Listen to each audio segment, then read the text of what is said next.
গত জুমায় যে আলোচনা করতেছিলাম সেটা হলো আল্লাহ রাব্বুল আলামিন আমাদেরকে মানব জাতিকে ইসলামী আইন, শরিয়া শাসন, শরিয়া আইন কেন দিয়েছেন তিনি। আল্লাহ রাব্বুল আলামিন যে শরিয়া শাসন, শরিয়া আইন আমাদেরকে দিলেন, এর কোনো উদ্দেশ্য আছে না? এর 8টি উদ্দেশ্য আমি গত জুমায় বলেছিলাম। এর মধ্যে প্রথম কারণ ছিল শরিয়া আইনের, শরিয়া শাসনের প্রথম কারণ ছিল মানুষের বিশ্বাস, আকীদা, বিশ্বাসকে সুরক্ষা দেওয়ার জন্য, হেফাজতের জন্য। দ্বিতীয় কারণ মানুষের বিবেকের সুরক্ষা দেওয়ার জন্য। এর বিস্তারিত মোটামুটি বিবরণ গত জমে আমি বলেছি। তৃতীয় কারণ ছিল বংশধারার সুরক্ষা দেওয়ার জন্য। চতুর্থ কারণ ছিল মানুষের জানের সুরক্ষা দেওয়ার জন্য। পঞ্চম কারণ ছিল মানুষের মালের সুরক্ষা দেওয়ার জন্য। ষষ্ঠ কারণ ছিল মানুষের নিরাপত্তার সুরক্ষা দেওয়ার জন্য।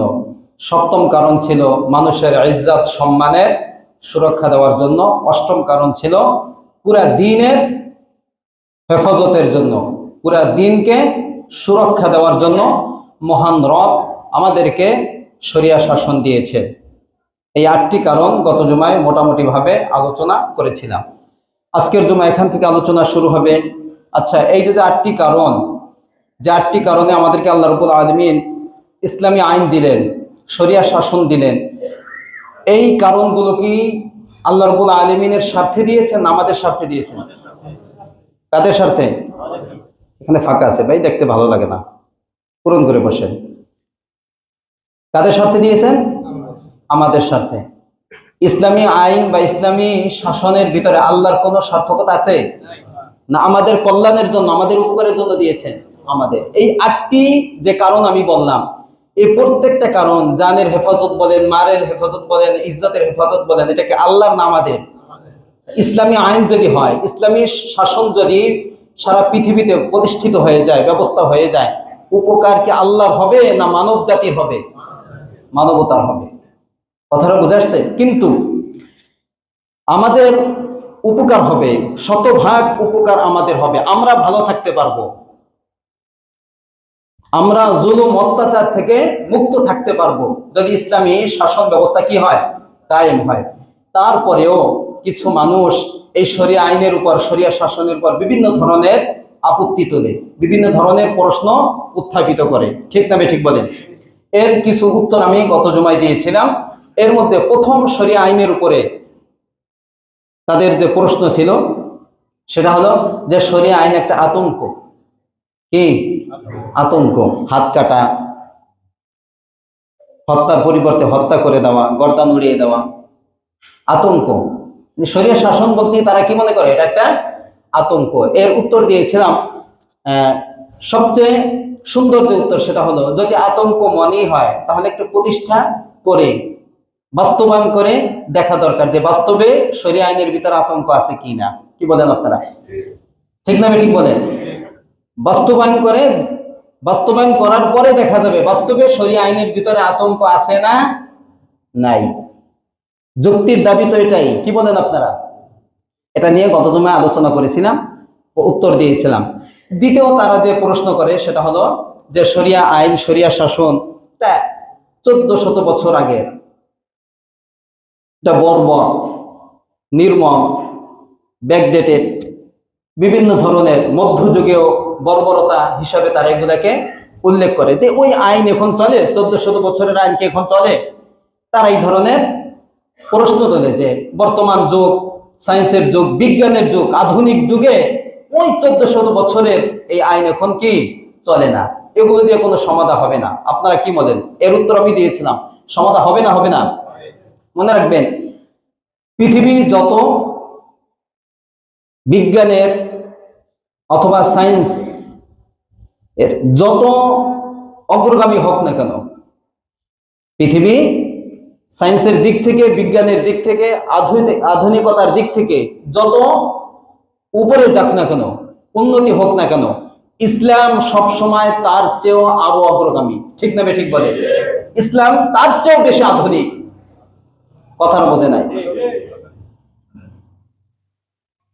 আল্লাহ রাসূল সাল্লাল্লাহু আলাইহি ওয়াসাল্লাম যে যুগে এসেছিলেন, আইয়ামে জাহিলিয়াত বলা হয়, সেই যুগটা কি এসেছে?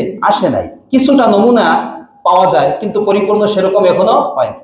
তো সেই যুগ যদি ইসলামী শাসন দিয়ে পরিবর্তন করতে পারে, অন্ধকার দূর করে আলো ছড়িয়ে দিতে পারে, তাহলে এখন কেন ওই আইয়ামে জাহিলিয়াতের চেয়েও যদি 1000 গুণ বেশি অন্ধকার যুগ আসে, কোরআন শাসন যদি কায়েম হয়, 1 মাসের মধ্যে সমস্ত অন্ধকার দূর করে আলো ছড়িয়ে দেওয়ার মতো শক্তি, সামর্থ্য, সৌন্দর্য ইসলামের ভিতর আছে না নাই?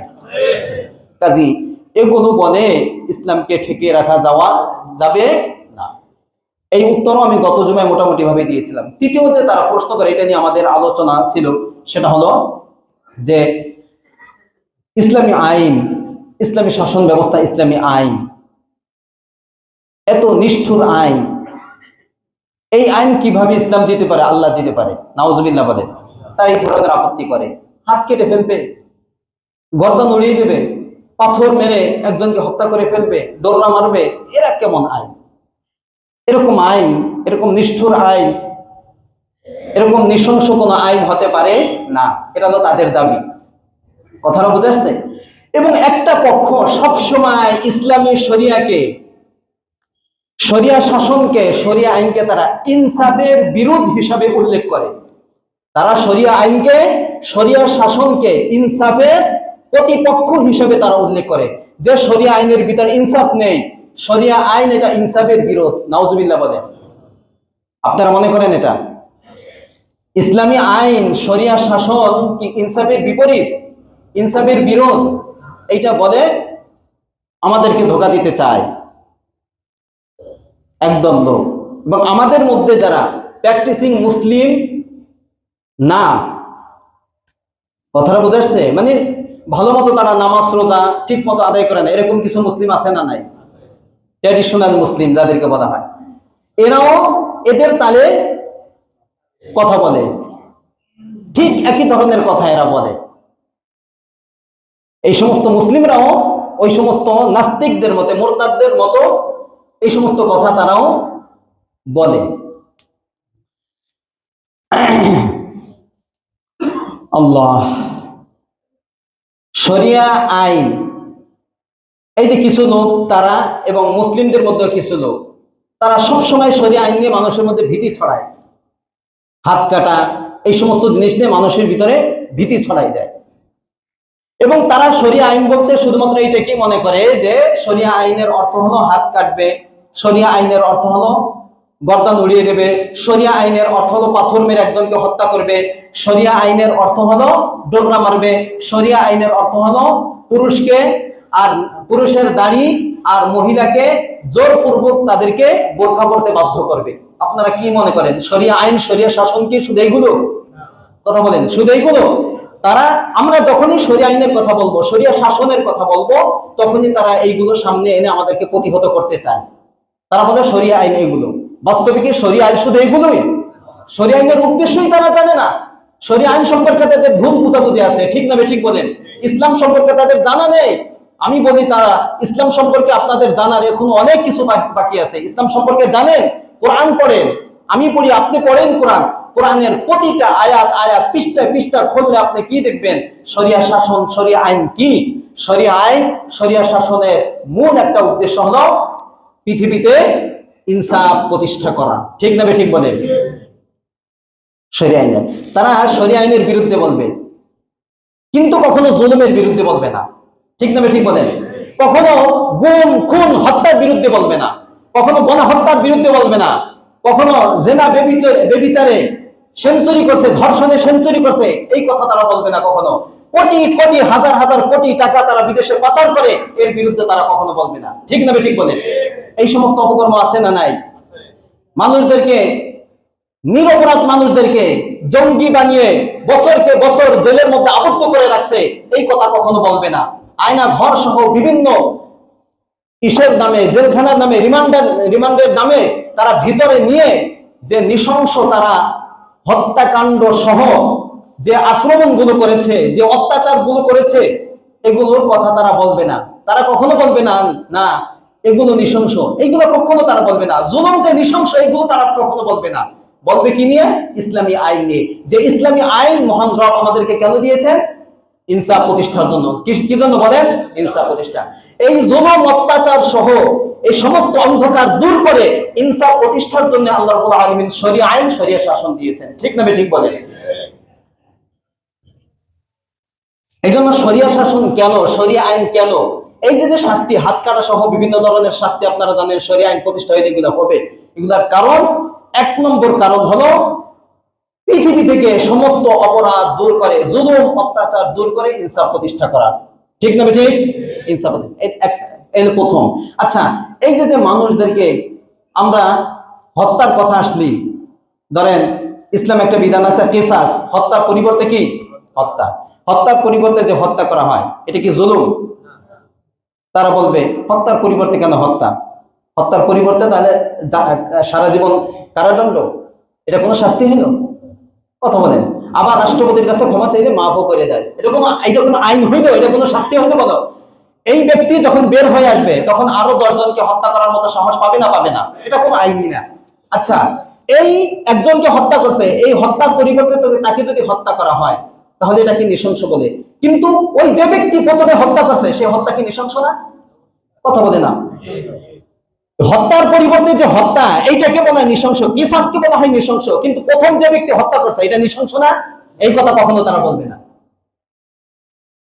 কাজী পরিষ্কার ধারণা রাখতে হবে শরীয়ত আইনের ব্যাপারে। শরীয়ত আইনের মূল যে উদ্দেশ্য সেটা হলো জুলুম অত্যাচার এই অন্ধকার দূর করে আল্লাহ রাব্বুল আলামিন পৃথিবীতে ইনসাফ প্রতিষ্ঠা করতে চান। ঠিক না ঠিক বলেন? 2 নম্বর আইন হলো, ভাই আপনারা অনেক মনে করেন যে হাত কাটা অনেক কষ্ট। আচ্ছা, এই যে হাত কাটা কি গত জুমায় বলছিলাম, এটা কি প্রতিদিন হবে? কথা বলেন। গর্দান উড়িয়ে দেওয়াটা প্রতিদিন হবে? জেনা করলে পাথর মেরে মেরে তাকে হত্যা করবে অথবা তাকে ডোররা মারবে, এটা কি প্রতিদিন হবে? একবার এই শাস্তি কায়েম করা হবে আর 10 বছরের মধ্যে দ্বিতীয়বার এই শাস্তির পুনরাবৃত্তি হবে না। ঠিক না ঠিক বলেন? এই শাস্তি আর পাওয়া যাবে না। আল্লাহ রাব্বুল আলামিন তো অপরাধকে দূর করার জন্য, দমনের জন্য এই শাস্তি ব্যবস্থা করেছে। এর ঘটনা আমি আফগানিস্তানের 2টা ঘটনা বলছিলাম। মোল্লা ওমরের শাসন আমলে একটা, আর এখন যে আফগানিস্তানে যারা আসছে যে ক্ষমতা 2021 15 আগস্ট থেকে যে তাদের শাসন ব্যবস্থা চলতেছে, এখানের একটা ঘটনা গত জুমায় বলেছিলাম, মনে আছে আপনাদের? পুরোপুরি বন্ধ হয়ে গেছে আফগানিস্তানে, কোনো অন্যায় নাই এখন। সৌদি আরব সহ বিভিন্ন রাষ্ট্রে যেখানে এই শাসন ব্যবস্থা আছে শরিয়া আইনের, কোন জায়গায় দেখবেন তুলনামূলকভাবে অপরাধ সেখানে কম। ঠিক না ঠিক বলে? এটা হলো উদ্দেশ্য। তারা কখনো ফিলিস্তিনের কথা বলবে না, তারা কখনো আফগানিস্তানের কথা বলবে না, ইরাকের কথা বলবে না, সিরিয়ার কথা বলবে না। আফগানিস্তানে প্রায় 34 বছর রাশিয়া আর আমেরিকা নৃশংস হত্যাকাণ্ড চালিয়েছে। ঠিক না ঠিক? আফগানিস্তান, ইরাক, নির্দোষ মানুষ প্রায় 20 লাখ মানুষ সেখানে তারা মেরেছে। সিরিয়া বলেন, লিবিয়া বলেন, ইয়েমান বলেন, আর অনেক রাষ্ট্র আছে আগে করেছে। আর চলতেছে এখন কোথায়? ফিলিস্তিন। চলতেছে না? চলতেছে না? এই যে আপনারা সবাই খুশি, যুদ্ধবিরতি ঘোষণা আসছে। যুদ্ধবিরতির ঘোষণা আসার পরেও এক একটা আক্রমণ হচ্ছে। কালকেও প্রায় 30 জনের মতো মানুষ ফিলিস্তিনে মারা গেছে। এই কথা কখনো তারা বলবে না। বুঝে আসছে ভাই? কাজী এখানে আলোচনা যদি অন্যদিকে যায়, এই ফিলিস্তিন নিয়ে, এই ফিলিস্তিনের মুক্তি বাস্তবে কোন পথে? এই ফিলিস্তিনের মুক্তি বাস্তবে কোন পথে বলেন আপনি? কোনদিন এই যুদ্ধ বিরতি দিয়ে আর সমঝোতা করে আর ওই মানবাধিকার আইন দিয়ে কখনো ফিলিস্তিন বিজয় হবে না। এগুলো ভুয়া সব। এগুলো আমাদেরকে মূলা ধরাই দিয়েছে, মূলা ধরাই দিয়ে আমাদেরকে। কোনদিন হবে না। ফিলিস্তিন যদি বিজয় হয় একমাত্র পথ হলো জিহাদ। তরবারির অগ্রভাগের ধারালো অংশ দিয়ে ফিলিস্তিন বিজয় হবে। ঠিক না ঠিক বলেন? এছাড়া ফিলিস্তিন কোনোদিন বিজয় হবে না। অতীত আমাদের সামনে আছে। ফিলিস্তিন এত সোজা না। আপনিও জেহাদ করে ফিলিস্তিন বিজয় করবেন আর বাংলাদেশ থেকে জেহাদের উদ্দেশ্যে ফিলিস্তিন যাবেন, সেটাও আপনি পারবেন না, সম্ভব না। 6টা রাষ্ট্র পার হয়ে ফিলিস্তিন যেতে হবে। আপনি কি যেতে দিবে? কথা বলেন না। আপনি যখন যেতে চাবেন ফিলিস্তিন বিজয় করার জন্য, ইসরায়েলের বিরুদ্ধে জেহাদ করার জন্য, আপনাকে যেতে দিবে? ভারত যেতে দেবে আপনাকে? একটা রাষ্ট্র পার হয়ে যেতে দেবে না আপনাদের। কাজে ফিলিস্তিন বিজয় ভিতর থেকেও সম্ভব না, বাহির থেকে জিহাদের মাধ্যমে ফিলিস্তিনকে বিজয় করতে হবে। কিন্তু এই ফিলিস্তিন বিজয়ের পিছনে 4টি থেকে 5টি বাধা আছে। এই বাধা ডিঙ্গিয়ে তারপর ফিলিস্তিন বিজয় করতে হবে। যখন আপনি জিহাদের নাম নেবেন, জিহাদের মাধ্যমে আমরা সারা বিশ্বের সমস্ত মুসলিম আমরা ফিলিস্তিন, মসজিদে আকসা, যেটা পৃথিবীর মধ্যে দ্বিতীয় সবচেয়ে পবিত্র স্থান, আল্লাহ রাসূলের মেরাজের সবচেয়ে সম্মানিত ঘটনা যে স্থানের সাথে জড়িত, এই স্থানকে যদি বিজয় করতে চান এবং জিহাদের ঘোষণা দিন, সর্বপ্রথম মুনাফিক কিছু রাষ্ট্র আছে, আমাদের মতো কিছু নামধারী আলেম আছে, তারা ফতোয়া দেবে না এরা খারিজি, এরা জঙ্গি। ঠিক নেবে ঠিক বলে প্রথমে আসবে এদের বাধা। প্রথমে আসবে কাদের বাধা? এদের বাধা। দ্বিতীয় আসবে এই ইসরায়েল বা ফিলিস্তিনের চারপাশে বেষ্টিত যে মুসলিম দেশগুলো আছে না নাই, কথা বলেন, মিশর আছে, কাতার আছে, তারপরে লেবানন আছে, আরো অনেক রাষ্ট্র আছে, জর্ডান আছে, আছে না নাই। দ্বিতীয় আসবে এই সমস্ত মুসলিম নামধারী মুনাফিক, ওরা দ্বিতীয় পর্যায়ে ওরা বাধা দিবে, ওরা যেতে দিবে না আপনাকে। ঠিক না ঠিক বলেন? এটাই বাস্তবতা। তৃতীয় ন্যাটো, ন্যাটো আছে না নাই। 4 নম্বর আমেরিকা। এই 4টা পাহাড় ডিঙ্গিয়ে তারপর ফিলিস্তিন বিজয় করতে হবে, ইসরায়েলের বিরুদ্ধে জিহাদ করতে হবে। কাজে এত সহজ না, এত সহজ মনে করেন না। এক কথার ভিতর আর এক কথা চলে আসলো, এত সহজ না ফিলিস্তিন বিজয়। ফিলিস্তিন বিজয়ের আগে যেটা করতে হবে জিহাদ, এর মাধ্যমে করতে হবে, কিন্তু এর আগে যেটা করতে হবে সেটা হলো ফিলিস্তিনের আশেপাশে যে সমস্ত রাষ্ট্র আছে সেখানে আগে ইসলামী শাসন ব্যবস্থা, যেটা নিয়ে আলোচনা, ইসলামী শাসন ব্যবস্থা সেখানে কায়েম করতে হবে। তামকিন বলা হয়, কোরআনের ভাষায়, হাদিসের ভাষায় এটাকে তামকিন বলা হয়। আগে সেখানে কি করতে হবে? ইসলামী শাসন ব্যবস্থা কায়েম করতে হবে। এরপর ধাপে ধাপে ধাপে ধাপে ধাপে ধাপে ইসলামী শাসন ব্যবস্থা এক এক রাষ্ট্রে কায়েম করে তারপরে জিহাদের মাধ্যমে ফিলিস্তিন এবং ইসরায়েলকে পরাস্ত করতে হবে। ঠিক না ঠিক বলেন? ফিলিস্তিন বিজয় এবং ইসরায়েলের পরাজয় হবে, এর আগে না। বুঝাচ্ছে ভাই? কথা আসলো এই জন্য বলে ফেললাম। এই জন্য যেটা কথা সেটা হলো এই সমস্ত লোক যারা, এরা বাংলাদেশে আছে, বিভিন্ন জায়গায় আছে, যারা ইসলামী আইনের কথা বললে, ইসলামী শাসন ব্যবস্থার কথা বললে জঙ্গির তকমা লাগায়। ঠিক না ঠিক? জি, আপনি 2023-এর প্রথম আলো রিপোর্ট খুলে দেখেন, জঙ্গির কিছু আলামত দিয়েছিল, কথা বলে না, জঙ্গি চেনার কিছু আলামত দিয়েছিল, আমার মনে নাই 13টা না কয়টা যেন, আমার মনে নাই, এটা কিছু আলামত লিখছিল, এই আলামত পেলে সে জঙ্গি। এর মধ্যে একটা হইল যারা ইসলামী শাসন ব্যবস্থার কথা বলবে, জিহাদের কথা বলবে, খেলাফত কায়েমের ব্যবস্থা করবে, তারাই জঙ্গি। কথাটা বুঝছেন? যারা খোরাসানের কথা বলবে, যারা ইমাম মাহাদির কথা বলবে, যারা ঈসা আলাইহিস সালামের কথা বলবে, যারা ফিলিস্তিনের কথা বলবে, তারাই জঙ্গি। যাদের ঘরে টিভি ছিল কিন্তু এখন নাই, টিভি নাই, এটাই জঙ্গির আলামত। যারা হঠাৎ করে ধর্ম চর্চায় যাদের আগ্রহ বেড়ে গেছে, এরকম কিছু আছে না, হঠাৎ করে দাঁড়িয়ে রেখে নামাজ পড়া শুরু দেয়, এরা জঙ্গি। কথা বলে না? এইগুলো আপনারা শোনেন নাই? যাই হোক, এই সমস্ত এই যে আমরা এইগুলো কথা বললে আমাদেরকে বাধা দেব, কিন্তু কখনো জুলুম অত্যাচার এইগুলোর বিরুদ্ধে তারা কখনো কথা বলবে না। কাজী আমরা বাংলাদেশে সহ সারা বিশ্বে আমরা ইসলামী শাসন ব্যবস্থা, ইসলামী খেলাফত আমরা চাই। ঠিক না ঠিক বলে? তৃতীয় যে আমাদের এই ওদের পক্ষ থেকে ইসলামী শাসন ব্যবস্থার উপর যে আপত্তি ছিল, এটার উত্তর দেওয়া হইল। 4 নম্বর, অনেকে বলে, আচ্ছা এখানে আরো অনেক কথা আছে, সেটা হলো যে ইসলামী শাসন ব্যবস্থা বা ইসলামী আইন যদি সারা পৃথিবীতে বাস্তবায়িত হয়ে যায়, হাত কাটা সহ বিভিন্ন ধরনের অপরাধ করলে এগুলা হবে। আচ্ছা, যেটা আমি আলোচনা করতেছিলাম সেটা হলো যে এটা কি সব সময় করবে না একবার করবে, একবার করার কারণে কমপক্ষে 10-15 বছর আর এই অপরাধ সমাজে ঘটবে না। ঠিক না ঠিক বলে? আল্লাহ রাব্বুল আলামিন এটাই বলেছেন। আমি আপনাদেরকে একটু কোরআনের আয়াত থেকে আমি বলে শোনাই। আল্লাহ রাব্বুল আলামিন বলেছেন, ওয়ালাকুম ফিল কিসাসি হায়াতুন ইয়া উলিল আলবাবি লাআল্লাকুম তাত্তাকুন। ওয়ালাকুম ফিল কিসাস, আমাদেরকে বলতেছে তোমাদের মধ্যে কিসাসের বিধানে রয়েছে জীবন। কিসাসে আমাদের জন্য কি রয়েছে? জীবন। অর্থাৎ হত্যার পরিবর্তে যদি হত্যা করা হয়, তাহলে এখানে আমাদের জন্য কি রয়েছে? জীবনের নিরাপত্তা রয়েছে। কে বলছেন? আল্লাহ বলেন। কিভাবে?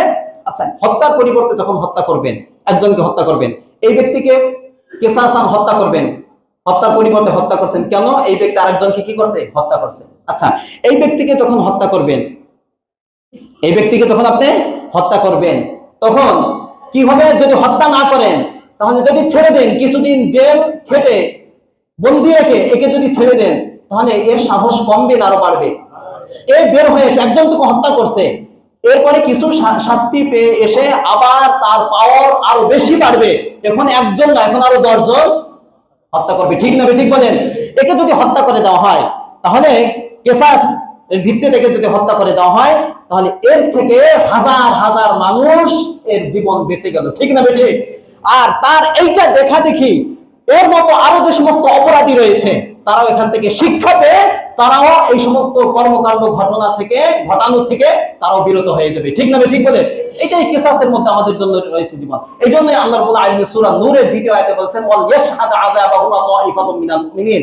যখন এই সমস্ত আইন যখন তোমরা প্রয়োগ করবে সমাজে, চোরের হাত কেটে দেওয়া আর হত্যার পরিবর্তে গর্দান উড়িয়ে দেওয়া, পাথর মেরে মেরে জেনার যে শাস্তি, এগুলো গোপনে নয়, কোথায়? প্রকাশ্যে। এখন তো আরো সবচেয়ে সহজ, লাইভে দেখানো যাবে। এগুলো যখন সমাজের মানুষ দেখবে যে ও জেনা করছে শাস্তি এইটা, ও চুরি করছে শাস্তি এইটা, ও ডাকাতি করছে শাস্তি এইটা দেওয়া হচ্ছে, ও একজনকে হত্যা করছে তার পরিবর্তে তাকে গর্দান উড়িয়ে দেওয়া হচ্ছে, যখন বাংলাদেশের মানুষ সহ সারা বিশ্বের মানুষ এটা দেখবে, আর সে ভাববে যে আমিও করলে আমাকে এরকম কি প্রকাশ্যে আমাকে এরকম শাস্তি দেওয়া হবে। যার কারণে এইটা দেখলে আর মানুষের ভিতরে অপরাধ করার প্রবণতা আর থাকবে না। ঠিক না ঠিক বলেন? এটাই উদ্দেশ্য। এটা কেন বুঝেন না? ইসলামের শাসনের আইনের সৌন্দর্য আপনারা কেন বুঝেন না? আপনারা কেন আওয়াজ উঠেন না যে আমরা বাংলাদেশে ইসলামী শাসন ব্যবস্থা চাই? চান কি চান না? আল্লাহ। 4 নম্বর তারা যে আপত্তি করে সেটা হলো, তারা বলে যে ইসলামী আইন এত কঠিন। হ্যাঁ ঠিক আছে, অপরাধ দমন হবে, কিন্তু এত কঠিন আইন দেওয়ার দরকার কি? এটা বলে। হাত কাটা এত কঠিন আইন কেন? একটু সহজ করে, এই কথা তারা বলে। আপনি কি বলেন? আইন কখনো সহজ হয়? কথা বলেন। আইন সহজ হইলে অপরাধ দমন হবে? এখন যদি বলা হয় কোন ব্যক্তি যদি চুরি হয়, তুমি যদি চুরি করো তাহলে তোমাকে 2 বছর জেলের ভিতর নিয়ে খাওয়াই টাওয়াই মোটা করে আবার ছেড়ে দেওয়া হবে, করেন কি বলেন আপনি? এটা কোনো শাস্তি? বুঝেন নাই? আরে জেলের ভিতর কি করে? অনেকে তো জেলে থাকতে ভালো লাগে, তার 3 বেলা খাবার পায়, সেখানে ইয়াবা ব্যবসাও করতে পারে। বুঝেন নাই? সেখানে নারীও পায়, সবকিছু পায় এখন জেলে। কথা বলেন ঠিক না ঠিক? অনেক আছে জেলখানা থেকে আসতে চায় না, ওই যে বের করে দেওয়ার পর কেন আমার আবার জেলখানা নিয়ে যাও, ওখানেই ভালো আছি। বুঝছেন আপনি? এটা বুঝেন? তাহলে এই যে সহজ আইন, এই সহজ আইনের দ্বারা কখনো অপরাধ দমন হবে না। আইন সব সময় কঠিন হতে হয়। আইনের উদ্দেশ্য হলো অপরাধ দমন করা। এই যে আইন যদি সহজ হয় তাহলে অপরাধ কখনো দমন হবে না। যার কারণে অতীতে দেখা গেছে যে চোর চুরির কারণে জেলে গেছে, ডাকাত হয়ে বের হয়েছে, ডাকাত জেলে গেছে, সন্ত্রাসী হয়ে বের হয়েছে। ঠিক না ঠিক বলেন? একজন জেনাকারী জেলে গেছে, আবার বের হয়ে আরো অনেক মানুষকে আরো আগে করছে একজন, এখন ধর্ষণের সেঞ্চুরি করছে। এরকম আছে না নাই? এটা ভুল কথা। এই সহজ আইন কখনো সহজ হয় না, আইন সবসময় কি হয়? কঠিন হয়। আর আল্লাহ রাব্বুল আলামিন আমাদের অবস্থা সম্পর্কে সবচেয়ে ভালো জানেন। সৃষ্টি করছেন কি আমাদের নেচার, আমাদের আখলাক সম্পর্কে সবচেয়ে ভালো অবগত কে আছেন? জোরে বলেন কে? আল্লাহ রাব্বুল আলামিন জানেন এই মানুষকে অপরাধ থেকে ফিরাতে হলে তাকে কোন অপরাধের কোন শাস্তি দিতে হবে, এটা আমি আপনি ভালো জানি নাকি আল্লাহ রাব্বুল আলামিন ভালো জানেন? এই জন্য তিনি এই আইনি ব্যবস্থা করছে। এটা ডেলি হাত কাটার জন্য নয়, বরং সেটা অপরাধ দমনের জন্য। ঠিক না ঠিক বলেন? অপরাধ আর থাকবে না। এই জন্য আমরা চাই ইনসাফ কায়েম হোক। ঠিক না ঠিক বলেন? এখানে একটা ঘটনা বলতাম কিন্তু সময় নেই এখন। আল্লাহ রাসূলের যুগে সহজে বলে ফেলি। আল্লাহ রাসূল সাল্লাল্লাহু আলাইহি ওয়াসাল্লামের যুগে মাখজুম গোত্রের, কুরাইশ গোত্রের একটা শাখা গোত্র, আবু জাহেলের নাম শুনছেন? আবু জাহেলের গোত্র মাখজুম গোত্র, সম্ভ্রান্ত গোত্র। একজন মহিলা চুরি করছে। কি করছে? চুরি করছে। সম্ভ্রান্ত। এখন কি করবে? এই সম্ভ্রান্ত একজন গোত্রের মহিলাকে চুরির কারণে হাত কেটে দেওয়া হবে? ইসলামী আইন, আল্লাহ রাসূলের জীবদ্দশার ঘটনা। আচ্ছা, আল্লাহ রাসূলের কাছে একটু সুপারিশ করতে কাউকে পাঠানো যায় কিনা, কিন্তু কেউ সাহস পায় না। কাকে পাঠানো যায়? সংক্ষেপে বলতেছি। সবাই সিদ্ধান্ত নিল, সাহাবায়ে কেরাম বসে যে আল্লাহ রাসূলের সবচেয়ে প্রিয় একজন সাহাবী আছেন, হিব্বু রাসূলিল্লাহ সাল্লাল্লাহু আলাইহি ওয়াসাল্লাম, নাম হলো উসামা ইবনে যায়েদ। নাম কি? উসামা। তাকে পাঠাও, ছোট্ট বাচ্চা, তাকে শিখিয়ে পাঠালো। আল্লাহ রাসূল সাল্লাল্লাহু আলাইহি ওয়াসাল্লামের কাছে এসে যখন তিনি ওই মাখজুমি গোত্রের মহিলা চুরির যে করেছে এই অপরাধের শাস্তি কমানোর ব্যাপারে যখন তিনি একটু সুপারিশ করতে লাগলেন, আল্লাহ রাসূলের চেহারা লাওয়ানা ওয়াজহু রাসূলিল্লাহ সাল্লাল্লাহু আলাইহি ওয়াসাল্লাম তালাওয়ানা, এরকম হাদিসের মধ্যে আসছে আল্লাহ রাসূলের চেহারার আকৃতি পুরো পরিবর্তন হয়ে গেছে। আল্লাহ রাসূল ধমক দিয়ে বললেন, আতাশফাউ ফি হাদ্দিম মিন হুদুদিল্লাহ, উসামা তুমি আল্লাহ রাব্বুল আলামিনের নির্ধারিত শাস্তির ব্যাপারে তুমি আমার কাছে সুপারিশ করতে আসছো? এই সাহস তোমাকে কে দিয়েছে? আল্লাহ রাসূল বুঝতে পারলেন এটা ওসামার দোষ নাই, এখানে পাঠানো হয়েছে তাকে। তিনি তাড়াতাড়ি মেম্বারে উঠে খুতবা দিলেন। খুতবা দিয়ে কি বললেন? ইন্নামা হালাকা মান কানা ক্বাবলাকুম, তোমাদের পূর্বে, হে সাহাবায়ে কেরাম শুনে রাখো, তোমাদের পূর্বে যে সমস্ত জাতি অতিবাহিত হয়েছে তাদের ধ্বংসের অন্যতম একটা কারণ ছিল এটা, ইযা সারাকা ফীহিমুদ দাঈফ তারাকুহু, ইযা সারাকা ফীহিমুশ শরীফ তারাকুহু, যখন তাদের মধ্যে সম্ভ্রান্ত কোনো ব্যক্তি যখন চুরি করত বা কোনো অপরাধ করত তখন তার ব্যাপারে কোনো ধরনের শাস্তি তারা প্রয়োগ করত না। আর ওয়াইলা সারাকা ফীহিমুদ দাঈফ, আর তাদের মধ্যে যখন কোনো গরিব অসহায় খেটে খাওয়া মানুষ যার সমাজে কোনো দাম নেই এরকম কোন মানুষ যখন অপরাধ করতো আকামু আলাইহিল হদ্দা, তখন তার উপরে শরীয়ত কর্তৃক নির্ধারিত শাস্তি তার ব্যাপারে তারা প্রয়োগ করত। আছে না নাই সমাজে? টাকাওয়ালা, ক্ষমতাওয়ালা, পয়সাওয়ালা সম্ভ্রান্ত হইলে যত অপরাধ করুক না কেন মাপ পেয়ে যায়। কত এমপির ছেলে, কত এমপির জামাই, কত এমপির বোন জামাই বড় বড় অপরাধ করার কারণে, মন্ত্রীর আত্মীয় স্বজন অপরাধ করার কারণে, অপরাধ করার কারণে কোন শাস্তি না পেয়ে তারা মুক্তি পেয়েছে। এর দৃষ্টান্ত আমাদের অতীতে আছে না নাই? কথা বলেন, আছে না নাই? এই বৈষম্য দূর করার জন্য ইসলামী শাসন ব্যবস্থা। শুধু শাস্তি গরিবদের জন্য, বড় লোকদের জন্য না, সম্ভ্রান্ত লোকদের জন্য নয়। আল্লাহ রাসূল দ্ব্যর্থহীন কণ্ঠে বললেন, শুনে রাখো, ওয়াইমুল্লাহ ওয়ালাউ আন্না ফাতিমাতা বিনতা মুহাম্মাদিন সাল্লাল্লাহু আলাইহি ওয়াসাল্লাম সারাকাত লা কাতাতু ইয়াদাহা, আমার মেয়ে ফাতিমা, কলিজার টুকরা আমার মেয়ে ফাতিমা, ফাতিমা জান্নাতের নারীদের সর্দারনী হবেন যিনি। আল্লাহ রাসূল যখন সফরে বের হইতেন সর্বশেষ যার সাথে সাক্ষাৎ করতেন তিনি ছিলেন ফাতিমা রাদিয়াল্লাহু তাআলা আনহা। বাহির থেকে এসে সর্বপ্রথম যার সাথে সাক্ষাৎ করতেন তিনি কে? ফাতিমা রাদিয়াল্লাহু তাআলা আনহা। যাওয়ার সময় সর্বশেষ, আসার সময় সর্বপ্রথম। কলিজার টুকরা হাদিসের মধ্যে যাকে উল্লেখ করেছেন তার দৃষ্টান্ত দিয়ে আল্লাহ রাসূল বলেন, আমার মেয়ে এই কলিজার টুকরা ফাতেমা যদি চুরি করে আমি মুহাম্মদ সাল্লাল্লাহু আলাইহি ওয়াসাল্লাম নিজ হাতে আমার মেয়ের হাত কেটে দেব। সুবহানাল্লাহ। একজন বলল, কথাটা বুঝেছে? আল্লাহ রাসূল ইনসাফ প্রতিষ্ঠা করে গিয়েছেন। ইসলামী শাসন ব্যবস্থার একটাই উদ্দেশ্য, সমাজের মধ্যে কি প্রতিষ্ঠা করা? বলেন, ইনসাফ প্রতিষ্ঠা করা। এই ইনসাফ আপনারা চান না জুলুম চান? এই সেকুলার রাষ্ট্র ধরে উপড়ে ফেলেন, শিকড় থেকে উপড়ে ফেলতে হবে। সেকুলার যতদিন পর্যন্ত থাকবে, যে ক্ষমতা আসুক না কেন, এই জুলুম নির্যাতনের শিকার আপনাদের হতেই হবে। মনে রাখবেন, একটা কথাই আজকে বলে গেলাম এখানে, এটা থাকলে কোনোদিন শান্তি পাবে না। যে দলই আসুক না কেন, একদল যাবে, আরেক দল তার চেয়ে বেশি দুর্নীতিবাজ শুরু করে দিছে, হবে এটা। শিক্ষা নেন, অতীত থেকে শিক্ষা নেন, অতীত থেকে শিক্ষা নেন। কোনদিন শান্তি আসবে না যদি এই সেকুলার সিস্টেম, গণতান্ত্রিক সিস্টেম যদি এই শাসন ব্যবস্থাকে দূর না করেন, ইসলামী শাসন ব্যবস্থা কায়েম না করেন, যতই ফালাফালি করেন না। একদল অত্যাচার করছে, আবার আরেক দল আসবে, কাকে আনবেন? ওই সেকুলার সিস্টেমের ভিতরে রেখেই আনবে, নির্যাতন থাকবেই। কথাটা বুঝেছে? এই জন্য মেহেরবানি করে যদি শান্তি পেতে চান, শান্তির একটাই পথ, ইসলামী খেলাফত ব্যবস্থা, ইসলামী শাসন ব্যবস্থা, ইসলামী আইন ব্যবস্থা। ঠিক না? ঠিক বলে, এছাড়া কোনোদিন শান্তি ফিরে আসবে না। অনেকে বলে ওই যে আইন কঠিন, আইন কি সহজ হলে অপরাধ দমন হবে না আইন কঠিন হলে অপরাধ দমন হবে? জি, এই জন্য এই কঠিন আইনের ব্যবস্থা। এই আইন সব সময় দেওয়ার জন্য, আমাদেরকে শাস্তি দেওয়ার জন্য আল্লাহ রাব্বুল আলামিন এই আইন দেন নাই। আল্লাহ রাব্বুল আলামিন নিজ কুদরতি হাতে আমাদেরকে সৃষ্টি করেছেন।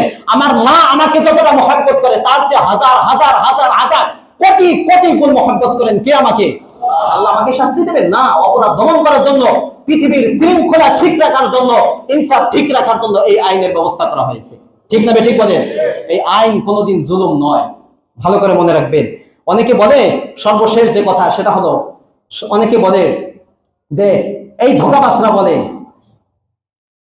সেকুলার রাজনীতি যারা করে এরা বলে যে বাংলাদেশের মানুষ ইসলামী শাসন ব্যবস্থা, ইসলামী খেলাফত ব্যবস্থা, ইসলামী আইন তারা চায় না, এরা চায় না। এইটা বলে আমাকে ধোঁকা দেয়, যেহেতু চায় না কাজে দরকার নেই।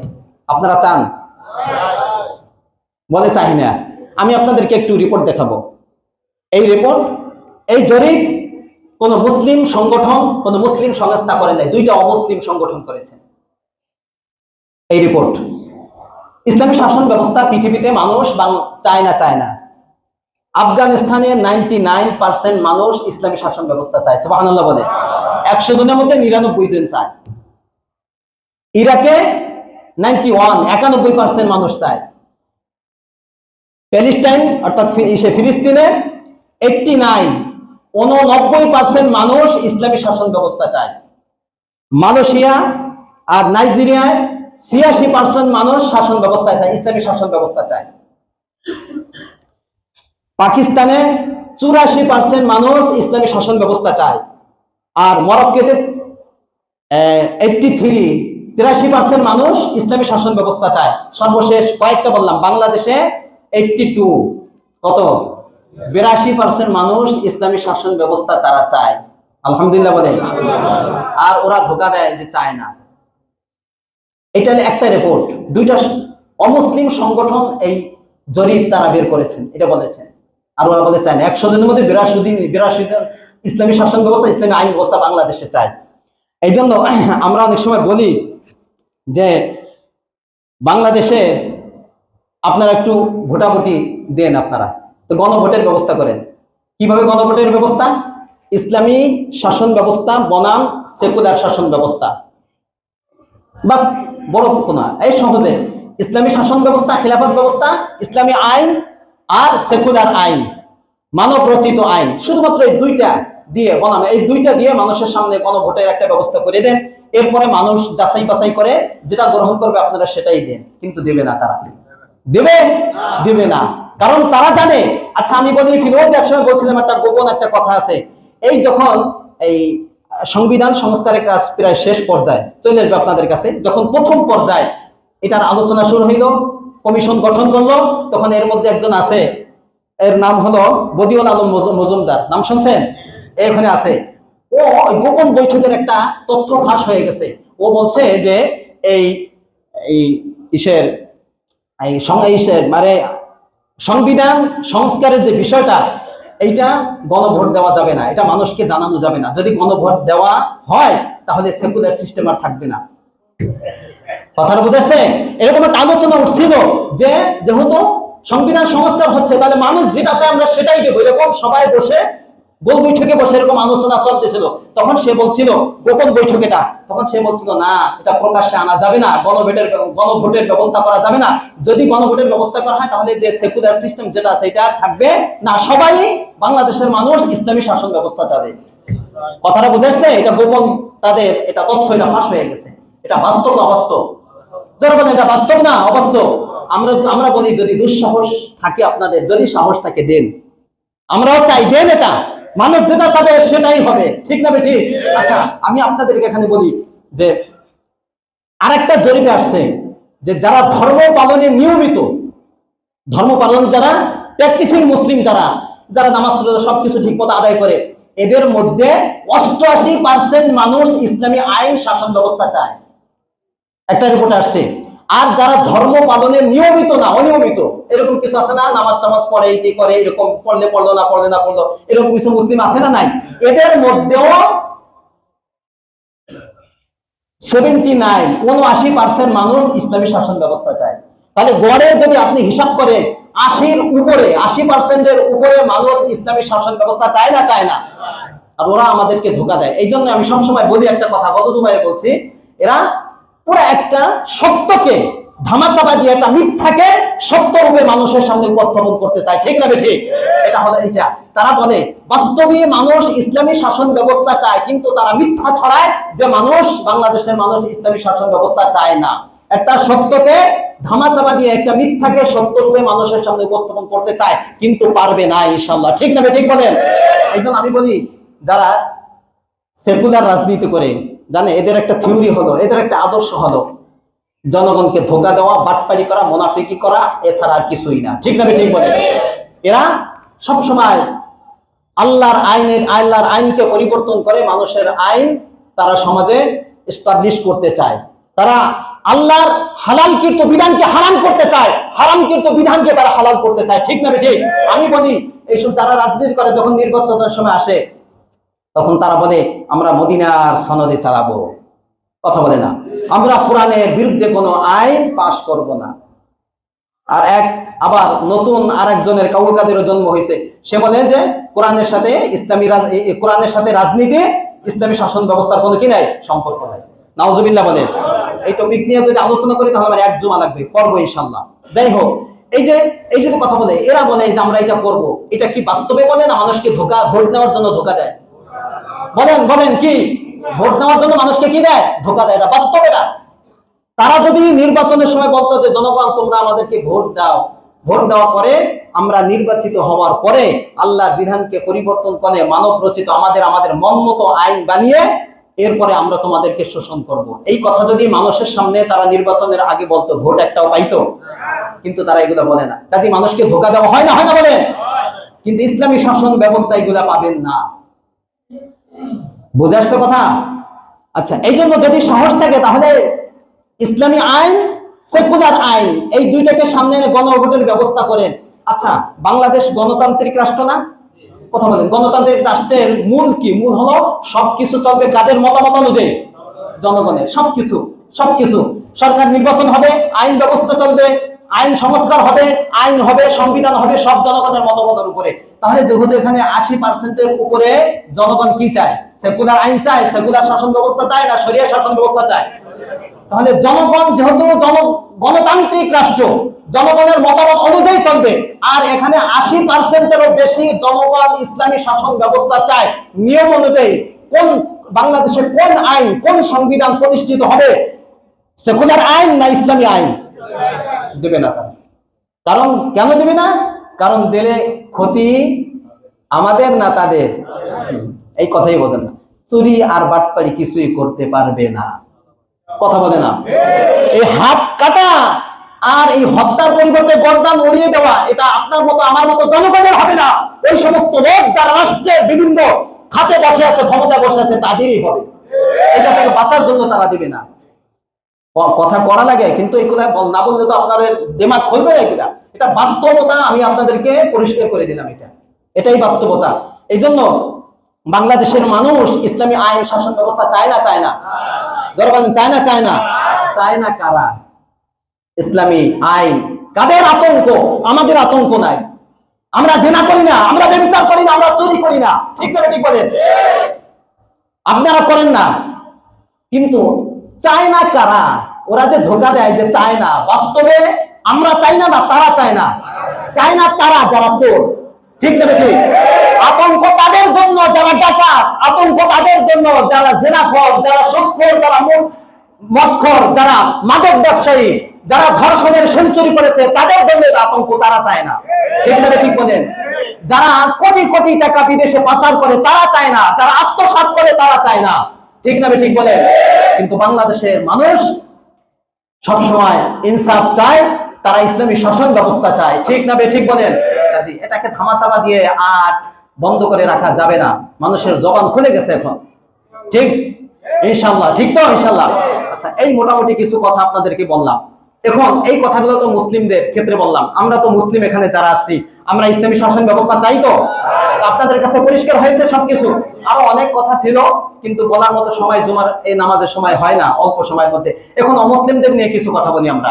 আচ্ছা, এই ইসলামী শাসন ব্যবস্থা যদি কায়েম হয়ে যায়, তাহলে কি অমুসলিম যারা সংখ্যালঘু, সেটা হিন্দু হইতে পারে, বৌদ্ধ হইতে পারে, খ্রিস্টান হইতে পারে, ইহুদি হইতে পারে, মুসলিম রাষ্ট্রের মধ্যে এগুলো থাকে না? তাদের কি কোনো ক্ষতি হবে না? তাদেরও লাভ আছে এখানে, তাদেরও লাভ।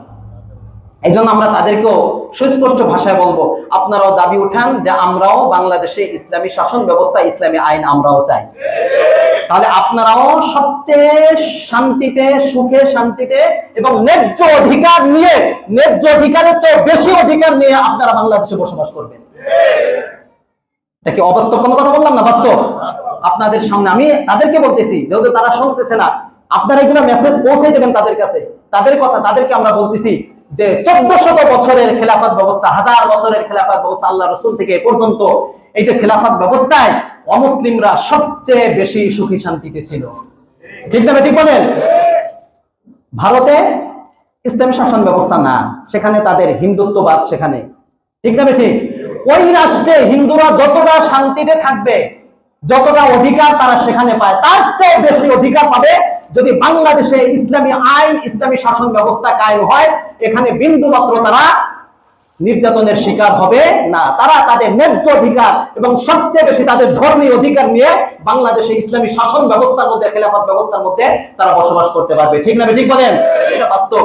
আমি যদি তাদের অধিকার, তাদের বলবেন যে তাদের অধিকারের কথা ও ইসলামে আছে, জি, এমন কোন ধর্ম নাই যাদের অধিকারের কথা ইসলামে দ্ব্যর্থহীন ভাবে, স্পষ্ট ভাবে উল্লেখ নাই, এমন কোন ধর্ম নাই। সংখ্যালঘু যত ধর্ম আছে, বিধর্মীদের সে হিন্দু বলেন, বৌদ্ধ বলেন, খ্রিস্টান বলেন, ইহুদি বলেন, সকলের ধর্মীয় অধিকার সহ সমস্ত অধিকার ইসলামে সুস্পষ্ট ভাবে কি আছে? বর্ণিত আছে। আমি সময় তো নাই বলার, যদি বলি শোনেন, আর এক সময় বলবো। এক সময় একটা জুমার টপিক থাকবে ইনশাআল্লাহ, ইসলাম বনাম মানব রচিত ধর্মের সৌন্দর্য, কোনটা ভালো কোনটা, এটা কম্পেয়ার করে আপনাদেরকে দেখানো হবে। বুঝেছো কথাটা? তখন এই আলোচনাগুলো বলবো, এখন বলবো না। কাজে আমরা অমুসলিমকে বলতে চাই, আপনাদের শোষণ মুক্ত, কি মুক্ত? শোষণ মুক্ত যদি ব্যবস্থা চান এবং জুলুম মুক্ত যদি বসবাস করতে চান, ন্যায্য অধিকার নিয়ে যদি বসবাস করতে চান, তাহলে আপনারাও দাবি উঠান, আওয়াজ উঠান যে আমরা বাংলাদেশে ইসলামী আইন চাই, ইসলামী শাসন ব্যবস্থা চাই। ঠিক না? ঠিক বলে এর মোটামুটি ভাবে কিছু কথা তাদের সম্পর্কে বললাম। এখন যেটা কথা বলবো সেটা হলো, দেখেন, ইসলামী শাসন ব্যবস্থা যদি কায়েম না হয়, আমরা যারা আছি, ব্যক্তি থেকে সমাজ, সমাজ থেকে রাষ্ট্র, এই পর্যায়ে যত শ্রেণী আছে, কেউ তাদের অধিকার কখনো তারা পুঙ্খানুপুঙ্খানুভাবে পাবে না। ঠিক না? ঠিক বলেন? ব্যক্তি থেকে সমাজ, সমাজ থেকে রাষ্ট্র।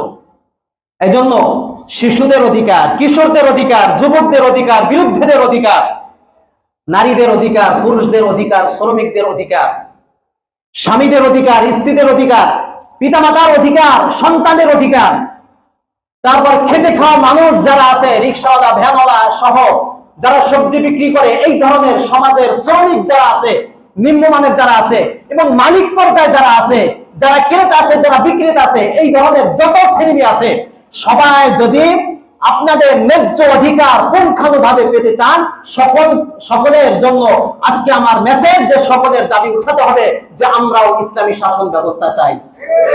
এছাড়া কোনোদিন আপনাদের অধিকার খুঁজে পাবেন না, পুঙ্খানুপুঙ্খানুভাবে আপনাদের অধিকার ফিরে আসবে না, একমাত্র ইসলামী শাসন ব্যবস্থার মধ্যেই আছে। কাজে এই কাজটা আমাদের করতে হবে না, আল্লাহ নিজে আসমান থেকে ইসলামী শাসন ব্যবস্থা ঢেলে দেবেন। কথা বলেন? কোরআনের একটা আয়াত যেটা আমি খুতবা করেছি, ইন্নাল্লাহা লা ইউগাইয়িরু মা বিকওমিন হাত্তা ইউগাইয়িরু মা বিআনফুসিহিম। আল্লাহ রাব্বুল আলামিন ততক্ষণ পর্যন্ত কোন জাতির ভাগ্য পরিবর্তন করবেন না যতক্ষণ পর্যন্ত ওই জাতি নিজেরা নিজেদের ভাগ্য পরিবর্তন না করে। ঠিক না? ঠিক বলেন? এই চেষ্টা তাদের করতে হবে। প্রথমে আমাদের ইসলামী শাসন ব্যবস্থা যে আমরা চাই, এই আওয়াজ আমাদের তুলতে হবে। এটা যেন কায়েম হয়, এটার জন্য যা করা লাগে প্রথমে কাদের করতে হবে? আমাদের করতে হবে। সাহায্য চেতে হবে কার কাছে? আল্লাহর কাছে। এরপরে আল্লাহ ব্যবস্থা করে দিবেন ইনশাআল্লাহ। করবো তো ইনশাআল্লাহ?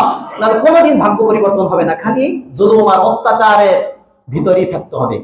আমরা চাই ইসলামী শাসন ব্যবস্থা, আমরা চাই ইনসাফ কায়েম হোক। আমরা কাদের বিরুদ্ধে না, আমরা সবাইকে বলতেছি, যত দল আছে সবাইকে বলতেছি, আপনারা সবাই ভালো থাকবেন। ঠিক না? ঠিক বলেন? এই বাংলাদেশ যদি দুর্নীতি না হয়, যদি দুর্নীতি না হইতো, মালয়েশিয়া, সিঙ্গাপুর কি বলেন? কথা বলেন? কি আমেরিকা, এর চেয়েও সমৃদ্ধি দেশ কোনটা হইতো? বাংলাদেশ। ঠিক না? ঠিক বলেন? বাস্তব এটা। এই পরিমাণ টাকা এখানে আছে, সব পাচার হয়ে যায়। ইসলামী শাসন ব্যবস্থা কায়েম হইলে আমাদের জন্য, দেশের জন্য ভালো হবে না? হবে না বলেন? এই জন্য আমরা চান তো? বলেন, আপনারা চান? আল্লাহ রাব্বুল আলামিন ব্যবস্থা করে দিন, আমিন বলেন। এই জন্য সমাজ থেকে সমস্ত অপরাধ দূর হওয়া, সমস্ত অপরাধ দূর হওয়া, ইনসাফ প্রতিষ্ঠা হওয়া ফর্মুলা দুইটা। কয়টা বলেন? আজকে মনে রাখবেন কয়টা? এক নম্বর হলো ইসলামী আইন, যেটা নিয়ে দুইজন আলোচনা হয়। ইসলামী আইন, অপরাধ করলে যে শাস্তি, এটা একেবারে বাস্তবায়ন করতে হবে, অপরাধ দমন হবে। কিন্তু তারপরেও পুরোপুরি অপরাধ দমন হবে না, কারণ গোপনে ঘরের ভিতরে করবে, গোপনে করবে, করবে না? করবে না? অপরাধ করবে না? করবে না? হ্যাঁ, ভয়ে প্রকাশ্যে করবে না, কিন্তু তারপরে গোপনে বিভিন্ন ধরনের অপরাধ করার চেষ্টা চালাবে না? চালাবে না, এবং করবেও। যা সৌদি আরব সহ বিভিন্ন জায়গায় হয়, প্রকাশ্যে হয় না কিন্তু গোপনে হয়। এই জন্য প্রথম যেটা পদক্ষেপ, সেটা হলো ইসলামী আইন, এটা বাস্তবায়ন করে দিতে হবে। দ্বিতীয় পর্যায়ে হলো তাকওয়া। অপরাধ দমনের দ্বিতীয় ফর্মুলার নাম কি বলেন? তাকওয়া। মানুষের ভিতরে তাকওয়ার গুণ মানুষের অন্তরে সৃষ্টি করতে হবে, ঠিক না? ঠিক বলেন? জি। এই জন্য আপনি কোরআনের, আমি দুইটা আয়াতের কথা বলে খালি খুঁজে বের করে দেখবেন। এই সূরা ইয়া আইয়ুহাল ওয়ালাকুম ফিল কিসাসি হায়াতুন ইয়া উলিল আলবাবি লাআল্লাকুম তাত্তাকুন, এখানে আছে। আর সূরা মায়েদার একটা আয়াত আছে, মানে যেখানে ইসলামী আইনের কথা বলা হয়েছে, এরপরই যে আলোচনা আসছে সেটা হলো তাকওয়ার আলোচনা। কিসের আলোচনা? তাকওয়া, খোদাভীতির আলোচনা। কারণ আল্লাহ রাব্বুল আলামিনও জানেন শুধু ইসলামী আইন দিয়ে সমাজ থেকে অপরাধ দূর হবে না, যতক্ষণ না প্রত্যেকটা মুসলিমের অন্তরে আমার ভয়, আল্লাহর ভয় যতক্ষণ পর্যন্ত না ঢুকবে, ঠিক না? ঠিক বলেন? এই জন্য দুই ফর্মুলা, ইসলামী আইন এবং তাকওয়া। তাকওয়ার ভয় ভীতি যখন চলে আসবে, তখন গোপনেও কোনো ব্যক্তি অপরাধ করবে না, প্রকাশ্যেও করবে না। প্রকাশ্যে করবে না ওই ইসলামী আইনের ভয়ে, আর গোপনে করবে না কার ভয়ে? আল্লাহর ভয়ে। আমি জিনা করতে পারি, রুমের ভিতরে কেউ দেখবে না। যখন আমার ভিতরে আল্লাহ খোদাভীতি চলে আসবে, তারপর ভয় চলে আসবে, তখন আমি এই জিনা থেকে বিরত থাকবো। কেন? আল্লাহর ভয়। ইউসুফ আলাইহিস সালাম যখন নবী হন নাই, তখন জুলাইখাকে রুমের ভিতরে নিয়েছিল, কত সিকিউরিটি, কেউ জানতো না, কেউ না, আজিজে মিশরও জানবে না যদি সেখানে জিনায় লিপ্ত হয়। কিন্তু ইউসুফ আলাইহিস সালাম চিন্তা করলেন, কেউ জানবে না, কে জানবে? কথাটা বুঝাচ্ছে? কোনো অপরাধ হবে না। এই জন্য তাকওয়া, অনেক ঘটনা আছে। সর্বশেষ আমি দুটি ঘটনা 2 মিনিটে বলে আলোচ্য বিষয় শেষ করে দেব। যে তাকওয়ার গুণ আসলে কোন ব্যক্তি যদি অপরাধ করেও ফেলে, তারপরে সে সমাজে এসে প্রকাশ্যে বলে ফেলবে, আমি এই গুনাহটি করে ফেলছি, আমাকে তাড়াতাড়ি পবিত্র করে ফেলুন, ঠিক না? ঠিক বলেন? নাহলে সে কখনো বলবে না, যদি আল্লাহর ভয় ভীতি তার ভিতরে না আসে। ইসলামী আইন থাকতে হবে, সাথে সাথে তাকওয়াও সমাজে। তাকওয়া কারা করবে? প্রত্যেকটা মেম্বার থেকে খতিবরা তাকওয়া রস করবে, ঠিক না? ঠিক বলেন? তাকওয়ার বয়ান করবে। মানুষের মাঝে যখন এই খোদা ভীতি আর বাহিরে ইসলামী আইন, এই দুইটার সমন্বয় হয়ে যাবে, সমাজে বিন্দু মাত্র কোনো দুর্নীতি থাকবে না। এই বাজার প্রতিদিন বাড়ে, কেন বাড়ে বলেন? কারা বাড়ায় বলেন? কারা বাড়ায়? এই চোরের দলরা বাড়ায়, ঠিক না? ঠিক বলেন? যদি ইসলামী শাসন ব্যবস্থা কায়েম হয়, আমি তো কয়েকটা আইনের কথা বললাম, প্রত্যেকটা অপরাধের শাস্তি দমন করার ফর্মুলা ইসলামে আছে না নাই? কয়েকটা না বললাম, সবকিছু আছে। কোনো কিছুই সব স্বাভাবিক হয়ে যাবে, মানুষ সুন্দরভাবে বসবাস করতে পারবে। এই জন্য তাকওয়ার ভয় ভীতিটা আমাদের অন্তরে সৃষ্টি করতে হবে। পারবো তো ইনশাআল্লাহ? বলেন। দুইটা আমি ঘটনা শোনাই, শুনেন। মাইজ ইবনে মালিক আল আসলামী রাদিয়াল্লাহু তাআলা আনহু, মাইজ আসলামী সংক্ষেপে, উনি একদিন আল্লাহ রাসূলের দরবারে এসে বললেন, তাহহিরনি ইয়া রাসূলুল্লাহ, আল্লাহ রাসূল আমাকে পবিত্র করুন। কি করুন? পবিত্র করুন। আল্লাহ রাসূল সাল্লাল্লাহু আলাইহি ওয়াসাল্লাম, ওই হাক ইয়া মাইজ, ওই হাক ইরজি ফাস্তাগফিরিল্লাহ ওয়া তুব ইলাইহি, এখান থেকে সরে যাও, আল্লাহর কাছে ক্ষমা চাও, তওবা করে নাও, যাও। কিছু দূর যাওয়ার পরে সে আবার ফিরে আসলো, এসে বলল, তাহহিরনি ইয়া রাসূলুল্লাহ। কোন কোন এক এক বর্ণনা এক এক ক্রম আসছে। প্রথমে আসছে এইভাবে বলছে, আল্লাহ রাসূল আমাকে পবিত্র করুন। আল্লাহ রাসূল এভাবে মুখ ফিরে গেছে, এদিকে আসছে, আল্লাহ রাসূল আমাকে পবিত্র করুন, এদিকে মুখ ফিরেছে, আবার পিছনে গেছে, আল্লাহ রাসূল এদিকে মুখ ফিরেছে, আল্লাহ রাসূল এখানে আসছে, এখানে এসে আবার বলল, আমাকে পবিত্র করুন। এখন আবার সামনে আসছে, যখন 4 বার হয়ে গেছে, তখন আল্লাহ রাসূল সাল্লাল্লাহু আলাইহি ওয়াসাল্লাম তাকে বললেন, আমি কি থেকে তোমাকে পবিত্র করব? তখন তিনি বললেন, ইয়া রাসূলুল্লাহ, আমি জিনা করে ফেলছি, আমাকে জিনা থেকে আমাকে পবিত্র করুন। আল্লাহ রাসূল যখন সাক্ষী প্রমাণিত হয়ে গেল, 4 বার সাক্ষী হয়ে গেল, আর নিজেও ইকরার করলেন, স্বীকার করলেন, তখন তাকে জিনার যে শাস্তি, রজম, এটা পরে করার কথা সাহাবায়ে কেরামকে বললেন। দেখেন এখান থেকে আমাদের কি শিক্ষা? একজন সাহাবী জিনা করে ফেলছে, আল্লাহ রাসূল প্রত্যেকবার মুখ ফিরিয়ে নিয়েছে, তিনি সুযোগ যদি চলে যেতেন, আল্লাহ রাসূল তাকে ডাকতেন না। কথা বুঝে আসছে? আল্লাহ রাসূল আল্লাহর কাছে মাফ চাইলে ক্ষমা হয়ে যেত, কিন্তু তিনি কার ভয়ে? যারা বলেন কার ভয়ে? আল্লাহর ভয়ে বারবার স্বীকার করে নিজেকে পবিত্র করার জন্য বারবার আল্লাহ রাসূলের চারপাশ দিয়ে ঘুরে ঘুরে ঘুরে ঘুরে স্বীকার করলেন এবং জিনা থেকে তিনি পবিত্র হলেন রজবের মাধ্যমে। এমন ভাবে পবিত্র হয়েছেন এবং তার তওবা এমন ভাবে কবুল হয়েছে, আল্লাহ রাসূল বললেন লাকাদ তাবা তাওবাতান। এই মায়েস ইবনে মালিক আসলামী এমন ভাবে তওবা করছে আল্লাহ রাব্বুল আলামিনের দরবারে, লাউ কুসিমাত বাইনা উম্মাতিন লা ওয়াসিআতহুম, আমার সমস্ত উম্মতের মাঝে যদি তার এই একটা তওবাকে বন্টন করে দেওয়া হয়, সমস্ত উম্মতের গুনাহ মাফের জন্য যথেষ্ট হয়ে যাবে। সুবহানাল্লাহ বলেন। এটা কি কার ভয় আসছে? একজন কার ভয়ে? আল্লাহর ভয়ে। এটার নামই তাকওয়া। 2 নম্বর ঘটনা হলো গমিদি গোত্রের একজন মহিলা, সেও জিনা করে আসছে। আসার পরে আবার আল্লাহ রাসূলের কাছে এসে সামনে বলল, ইয়া রাসূলুল্লাহ, আমি জিনা করেছি, আমাকে পবিত্র করে ফেলুন। আল্লাহ রাসূল থেকে ফিরাই দিলেন। ওই মহিলা কিছুদিন যাওয়ার পরে এসে বললেন, ইয়া রাসূলুল্লাহ, মাইস ইবনে মালিক আসলামীকে যেভাবে ফিরিয়ে দিয়েছেন, আমাকেও কি আপনি ওইভাবে ফিরিয়ে দিতে চান? আল্লাহ রাসূল তাহলে কি বলে, ইয়া রাসূলুল্লাহ, আমি জিনার কারণে গর্ভবতী হয়ে গেছি। আচ্ছা, জিনা করার পরেই তো সে গর্ভবতী বসতে একটু সময় লাগে না গর্ভবতী হয়েছে একটু সময় লাগে না বসতে, কিন্তু তারপরেও সে আল্লাহর ভয়ে আসছে এবং একরার করে, বারবার একরার করে তিনি প্রমাণিত করলেন যে আমি জিনা করছি, তার কারণে আমার পেটে বাচ্চা চলে আসছে। আল্লাহ রাসূল বলছেন, ঠিক আছে, যত তুমি একরার করছো তোমাকে শাস্তি দেওয়া হবে, তোমাকে পবিত্র করা হবে, তুমি যাও, তোমার বাচ্চা যখন খালাস হবে তখন আসবে, কারণ বাচ্চা পেটে থাকা অবস্থায় ইসলামী আইন প্রয়োগ করা যাবে না। সে এরপর বাচ্চা যখন সন্তান জন্ম দিল, এরপর কোলে নিয়ে আসছে, ইয়া রাসূলুল্লাহ, সন্তান জন্ম দিয়েছে, এখন আমাকে এই শাস্তি দিন। আল্লাহ রাসূল বললেন, না, এখন দেওয়া যাবে না, এই বাচ্চা এখন দুধ খায়, যখন দুধ খাওয়া শেষ করবে তারপরে আসবে, যখন খাবার খাওয়া শুরু করবে এরপরে আসবে, তারপর তোমাকে শাস্তি প্রয়োগ করা হবে। 2 বছর দুধ পান করার পরে একটা খেজুর মুখে দিয়ে, বাচ্চার মুখে দিয়ে আল্লাহ রাসূলের দরবারে আসলেন, রুটি মুখে দিয়ে। আল্লাহ রাসূল এই খেজুর খাচ্ছে, খাবার খাচ্ছে, কাজে আমাকে এখন আমাকে পবিত্র করুন, আমার উপরে ইসলামী আইন আপনি প্রয়োগ করুন। আল্লাহ রাসূল এরপর তাকে রজমের আদেশ দিলেন। দেখেন এই মহিলা কতদিন পার হয়েছে, সন্তান খালাস হয়েছে, দুধ পান করাইছে, সে যদি চাইতো যে না আমি আর যাবো না, আল্লাহর কাছে তওবা করে আমি ফিরে যাব, তাহলে এই সুযোগ ছিল না? একমাত্র আল্লাহর ভয় দীর্ঘদিন পার হওয়ার পরেও নিজেকে পবিত্র করার জন্য, ইসলামী আইন নিজের মাথায় নেওয়ার জন্য আল্লাহ রাসূলের দরবারে এসে তিনি ক্ষমা চেয়েছেন। ঠিক না ঠিক? এই জন্য বলি, শুধু ইসলামী আইন হইলে হবে না, ইসলামী আইন থাকতে হবে, সাথে সাথে তাকওয়া, আল্লাহ ভীতি, খোদা ভীতিও সমাজের মধ্যে, এটা প্রত্যেক ব্যক্তির মধ্যে এটা প্রতিষ্ঠিত করতে হবে। এই 2 ফর্মুলা যদি আমরা বাস্তবায়ন করতে পারি, আমাদের বাংলাদেশে দুর্নীতি থাকবে না ইনশাআল্লাহ। আমরা চাই তো? আমরা চাই। আল্লাহ রাব্বুল আলামিন আমাদেরকে তৌফিক দান করুন। ওয়া আখিরু দাওয়ানা আনিল হামদুলিল্লাহি রাব্বিল আলামিন। যারা সুন্নাত পড়েন